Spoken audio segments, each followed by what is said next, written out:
Welcome back to my channel. Ang ituturo ko today ay ang pag-renew ng PR card or Permanent Resident Card ng Canada.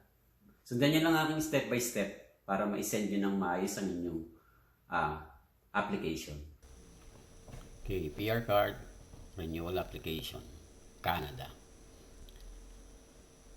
So, type nyo lang yan sa inyong Google, PR Card Renewal Application Canada. Makikita nyo na yung www.canada.ca. Then, click nyo lang yung application to get renew and replace. Ayan. Ang next yung makikita dito sa may bottom part, instruction guide, document checklist, application for permanent resident card, IMM 5444, photographs or specification for permanent resident card. Ang una nyong gagawin dito yung instruction guide.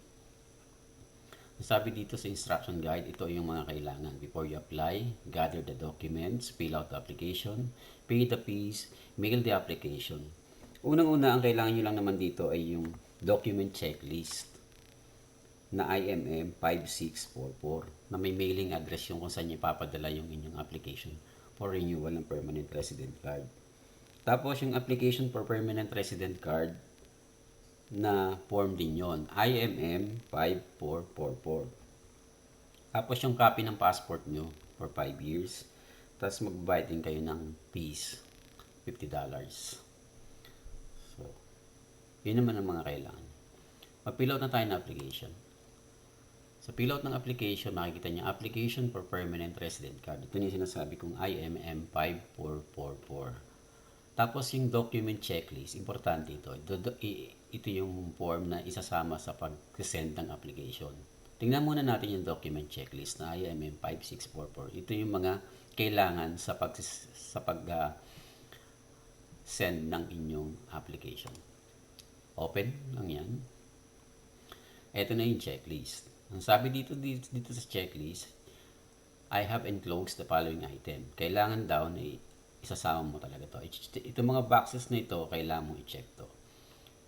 Check kasi kailangan application for permanent resident card. Yung IMM 5444, completed yun at may na-sign mo ang form na ito. Tapos, i-check mo din ito, photocopy ng passport mo na makikita dito sa IMM 5445. 2 photos. Picture mo. Hindi na kailangan naka-staple ito o paper clip. So, lagay mo lang sa isang maliit na envelope. Yung sukat naman ito, kung dito ka na nakatira sa Canada, punta ka lang sa Staples at alam na nila yung sukat dyan. Hindi mo na kailangan sabihin. Yung fees, kailangan mo rin yung i-check kasi copy yan ng receipt na nakabayad ka na sa iyong application fee ng renewal. Tapos, ito itong kauli-ulihan, kailangan mo din itong i-check. Kasi nakalagay dito, this is fully computed document checklist. Ibig sabihin, kapag chinek ng immigration officer ito, lahat ng nandito sa inyong chinekan mo ay naka-include dito sa ipapadala mong application. Tapos, babalik ulit tayo dito sa application for permanent resident. Ito naman yung tapos na tayo dito sa document checklist. Ang kailangan mo naman i-fill up itong application for permanent resident card na form na tinatawag nating IMM 5444. I-open mo lang yan. Tapos eto na. Application for permanent resident card. Fill up mo lang yan. Language. Ano ka ba? English or French? Tapos dito yung UCI number mo. Makikita mo ito sa permanent resident card mo. Your personal details, syempre, ikaw na nakakaalam niyan. Ang country mo, yung iyong residential address dito sa Canada, kailangan mo i-fill up din yan. Tapos, yung mailing address mo, kung iba sa iyong residential address, kailangan mo i-fill up. Kung the same lang naman, lagyan mo na lang ng NA, not applicable. Tapos, your phone number, your immigration history, kung saan ka nag-entry, yung first landed mo kung kailan ka naging permanent resident card ay Port of Vancouver or Vancouver International Airport or Calgary or Toronto, kung saan ka man na port of entry at kung anong province yan, Calgary, British Columbia, It's either Alberta or Ontario or kung saan man provinces yan. Tapos dito sa personal history, makikita mo yung address kung saan ka bansa. Ayan. Ayan.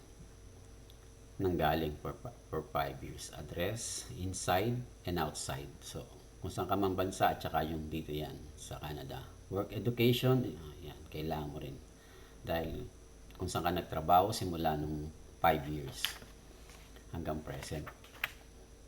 Travel history, kung ayan, nakasulat din dyan kung ilang beses o ilang number kang absent dito sa Canada. Usually naman 3 weeks lang nawawala ang dito dahil nagbabakasyon papunta ng kanilang bansa, or 1 month, depende sa inyo kung ilang araw kayo nawala dito. Tapos dito naman sa ayan, still absences in Canada. Dito naman, ayan, pilapan nyo lang ng pilapan ang mga form ito. Tapos nakalagay dito, by selecting yes the box, by signing this form, I give my consent to Border Canada. Siyempre, kailangan mo i-consent yun. Ang lalagay mo dito ay yes. Ito naman, by selecting box below, by signing application form, I hereby give my consent to the immigration. Siyempre, yes pa rin yan. Tapos, i-fill up mo lang yung sa yung social insurance number. Siyempre, yung signature mo dito at saka yung date kung kailan mo ginawa, anong city at province yan. Pagka-fill up mo yan ay tapos na kayo. Isasend nyo na lang yan dun sa address na nakalagay dun sa dito sa address na document checklist. Sabi dito, kapag nakumpleto mo na lahat yan, mail your fully completed application dito sa address na ito. Kung regular mail ang hanap mo, dito ka sa address na ito. Case Processing Center, PO Box 120. Kung courier yung magagamitin mo, like FedEx or whatever, Case Processing Center sa Dorchester Street mo, ipapadala ang yung application. Be sure na kumpleto mo lahat yung ating sinabi dito at ang iyong mga at lahat ng kailangan dito na nakalagay sa pag-renew ng permanent resident card. Maraming salamat po sa inyong panonood. Kung may tanong, mag-comment na lang po kayo below. Salamat. Ingat.